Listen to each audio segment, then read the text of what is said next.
Hi everybody, in this video I'm going to go over the notes. The developer already spent 60 hours playing a pre-release version of the game. Something that they play might be different or than what the full release will be, but I'm just following here and sharing my own thoughts. So basically, just so you know, this is saying it's close to roguelike. The reason for that is going to have like almost a total wipe of everything once you ascend from the campaign and you move to the end game and continue ascending each time. The only thing you get to keep is the constellation points. This is something you are looking at endgame. Before even you get to the ascension, you can get I think like a few points, but this is for the end game. And the only way to get more is getting them from different shrines inside the run, based on my experience, and also for the promises list, which are definitely kind of a quest that you need to follow, kind of a missions. If you complete them, you get more points. All right, so follow this one, because again, these constellations, these are kind of a collection of kind of they call it mini skill trees, 52, and you're going to invest them. They're actually have different options like faith, discipline, and fury, and the builds you're going to create based on where you actually trees you invested in. So for example, I create one that mainly used faith, but also actually close to what we have here. Oh no, I also use here this one. Faith, you see the color, faith blue, and also a bit of discipline. I think it's just one on discipline. And of course you can see it by the color. So it was kind of faith discipline type of build. So you kind of hear maybe people talking about like pure faith build, faith fury build, or faith discipline fury builds, and so on.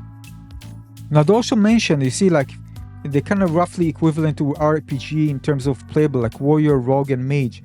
So because I went more with mage, I kind of more leaned into the blue one again with what I did, and also green. So that's why they created it. It's not like you don't have strict classes in this game, but basically these skill trees will kind of define, depends on what you use, more or less things that will be kind of more towards warrior, rogue, or mage respectively. So they might even add more, but there are plenty of them here. It's really huge, and this really defines the power of your build to make it very strong. What defines the synergies are the relics, but what really makes it powerful and push you to the next level is knowing also how to craft builds using different relics and combination of gear, but mostly relics, and also how to properly use the constellation map to buff everything up to be able to sustain yourself in very difficult runs. So a few notes about Ascension. Basically, what is the campaign? What do you get after doing campaign? First of all, the campaign is its old skill tree, and if you ask me, it's just a way to give you an introductory way, both for the story, but also for just testing the waters. It's kind of a tutorial, I would say. Just get you understanding things, and once you get into the end game, you're more ready for it. There is an option which I'm not sure is going to be in the release, probably, to just skip the campaign entirely. You can just go straight to the end game because of the reset. I think the only thing you get maybe 2 points in the constellation map before you move to Ascension, but I'm 100% sure it's going to be in the final release. So basically, it's kind of more of a tutorial and jump easily into the game, and then you can move to the end game. But if they're going to do it, you might be able to move to the end game straight away. You don't even need to play the campaign, because again, the campaign consists of the same three. Oh yeah, that was something I want to mention. The 3 acts as they were in the campaign. However, there are going to be more type of relics available in the end game compared to what you had in the campaign. Although again, make things less complicated for those who are just starting out, but it's a great introductory way to enjoy the game at the beginning and learn before you move to the end game. So what is Ascension? Ascension, basically, once you decide Ascension, is like, this is kind of the roguelite mechanic. You just delete almost everything, except again from the points that you get to maintain from the constellation map, which this is okay, I mentioned it already, and you have different points you can invest. So the points you invest decide your hell level. All right, you start with 10, so you can get a maximum hell level 10, and you start investing these points in, as you can see here in this tree, you can see penances. These are basically kind of self-harm things. They increase the difficulty. You can decide, for example, to add extra mechanic to bosses, or it reduces the to give you minus, for example, 10% resistance for different resistances.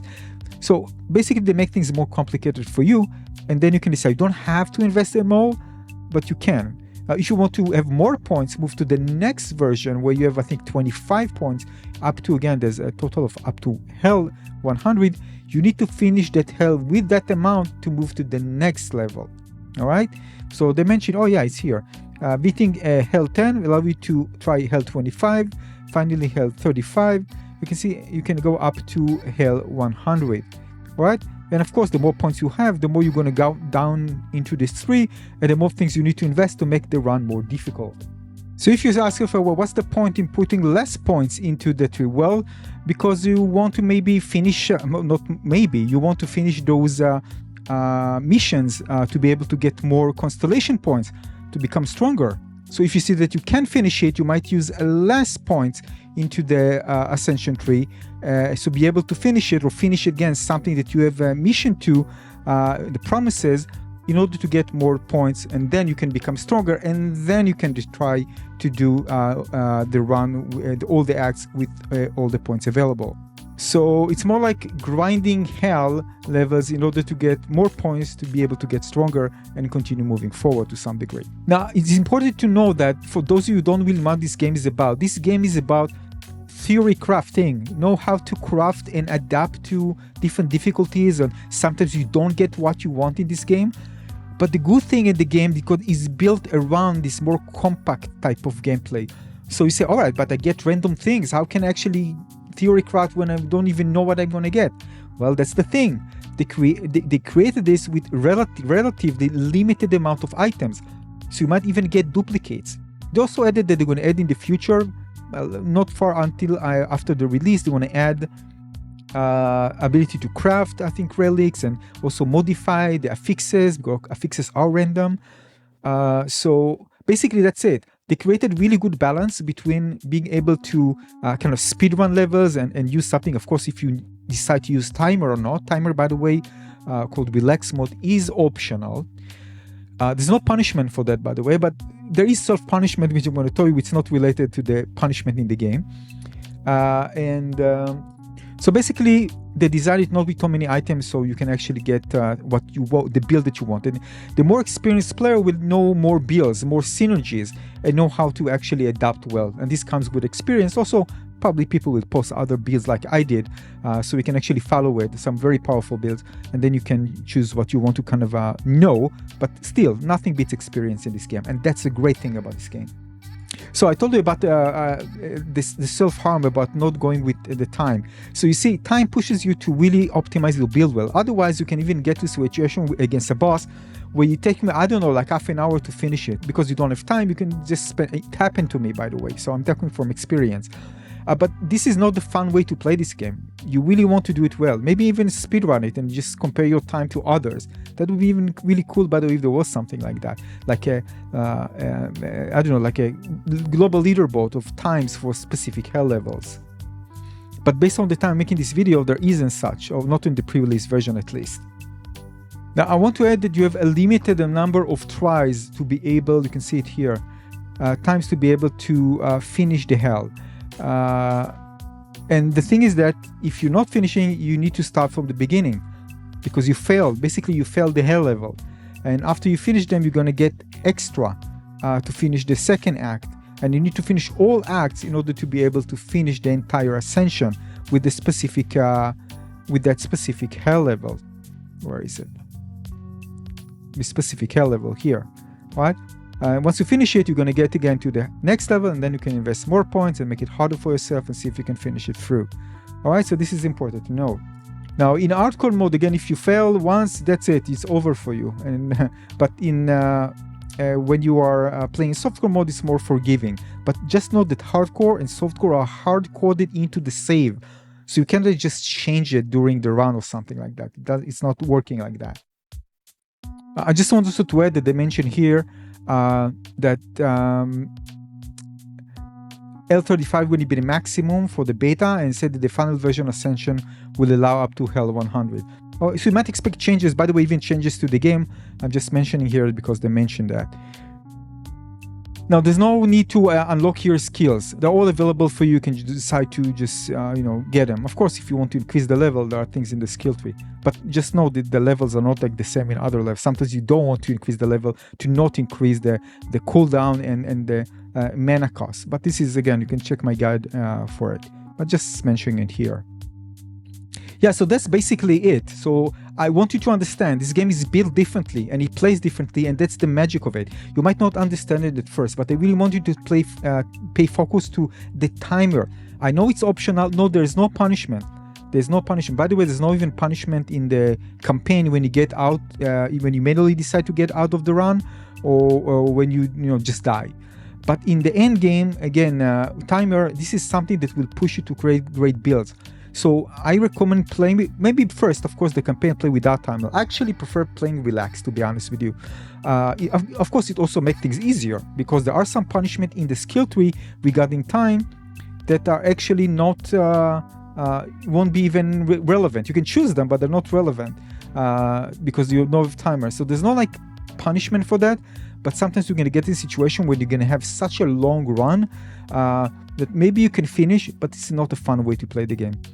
We can be very tanky and you take you just forever to kill the boss, maybe an hour, I don't know. So this is not the way to play it, but it is possible. So there's no punishment, nothing like that. If you want to kind of relax, they put it for players, so there are people just don't want to have timer on their back. I can definitely understand that. But once you feel comfortable, and at a certain point, I think you're going to move to timer because there's going to be more challenging and fun. And I think you're going to also learn better by just testing out which build work best, because if you don't have timer, you think it's just great and you just continue with it, but it's not be a great build. And because you don't have a great build, you move on to more difficult Ascension and you're going to fail there because you weren't able to understand which builds are actually very, very powerful. Because if your build works well with the time pressure, you can push it up to be, this means that it's a powerful build. You can, in most cases, you'll be able to push through better once you test this against higher difficulties. And I think this is the key component here to understand. All right, so pay attention to it. Don't just throw the timer out of the window. Keep it in your mind, even if you want to start playing relaxed, like I did, by the way, and I play a lot of relaxed. Keep this in mind. Thanks for watching.